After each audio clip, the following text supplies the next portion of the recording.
আবারও আমাদের রাজ্যে আক্রান্ত হলো হিন্দুদের মন্দির।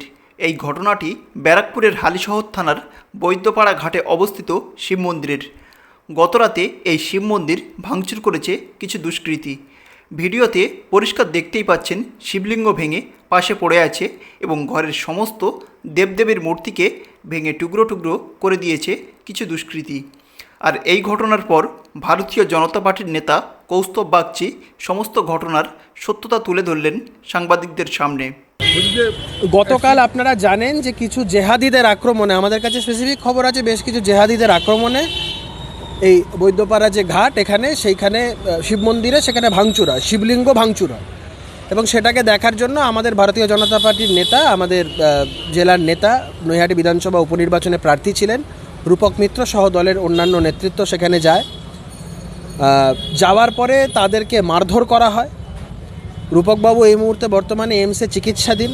আমাদের একজন শিডিউল কাস্ট একজন কার্যকর্তা সুশান্ত বালা, তাকে জাত তুলা গালাগাল দেওয়া হয়, গায়ে প্রস্রাব করে দেওয়ার চেষ্টা করা হয়। এমত অবস্থায় দাঁড়িয়ে আমরা আজকে হালিশহরের চেয়ারম্যান, তার ভাই সহ বাদবাকি আরও অনেকের বিরুদ্ধে আমরা কমপ্লেন লজ করেছি। আমরা বলেছি সেটাকে এফআইআর হিসেবে ট্রিট করা হোক। আইসি সাহেব আমাদের কথা দিয়েছেন যে এফআইআর করা হবে এবং কালকে সকালবেলায় কমপ্লেনের মানে সুশান্ত বালাকে বাড়ি থেকে এনে এফআইআরের কপি হ্যান্ডওভার করা হবে। আমরা বলেছি আমরা আপনাদের ভরসাতে কালকে সকালে ওনাকে একা আসতে দিতে পারবো না। তখন বলা এক্স্যাক্টলি, কারণ পুলিশের প্রেজেন্সে এই আইসি থাকা সত্ত্বেও, এসিপি থাকা সত্ত্বেও তাদের সামনে মারধর করা হয়েছে এবং গোটা ঘটনা ঘটেছে। তারপরে খবর পেয়ে জেলা সভাপতি আমাদের মনোজ ব্যানার্জি মহাশয় আসেন এবং সবথেকে বড় কথা বিষয়টা সেটা হচ্ছে পুলিশ থাকা সত্ত্বেও এই যে দুষ্কৃতীদের দৌরাত্ম্য, এবং এই বিষয়টা আমরা রাজ্যের বিরোধী দলনেতাকেও জানিয়েছি। মনোজবাবু আমাদের জেলা সভাপতি, উনিও জানিয়েছেন। মনোজবাবুর সাথে বিরোধী দলনেতার কথাও হয়েছে। কালকে ওনার একটা প্রি শিডিউল প্রোগ্রাম আছে ভাটপাড়াতে, কথা চলছে, উনি হয়তো আসবেন, সেই ব্যাপারেও কথা চলছে। উনিও দেখছেন কীভাবে এই বিষয়টাকে করা যায়। রাজ্য সভাপতি সুকান্ত মজুমদার মহাশয়কেও বিষয়টা জানানো হয়েছেন এবং আমাদের সমস্ত রাজ্য নেতৃত্ব এই বিষয়টি নিয়ে যথেষ্ট সিরিয়াস। সুকান্তবাবু, শুভেন্দুবাবু খুব শীঘ্রই এখানে আসবেন এবং আমরা এই বিষয়টা খুব ছোটোভাবে দেখছি না। পুলিশের প্রেজেন্সে, এসিপি আইসির প্রেজেন্সে যেভাবে ভারতীয় জনতা পার্টির কার্যকর্তাদের মারা হয়েছে, যেভাবে রাতের অন্ধকারে জেহাদিদের কাজে লাগিয়ে হিন্দুদের মন্দির ভাঙা হয়েছে, এটা কোনো ছোট ঘটনা নয়। আমরা এই নিয়ে বৃহত্তর আন্দোলনে নামবো। জেলা সভাপতি আছেন, তিনি এই বিষয়ে সিদ্ধান্ত নেবেন।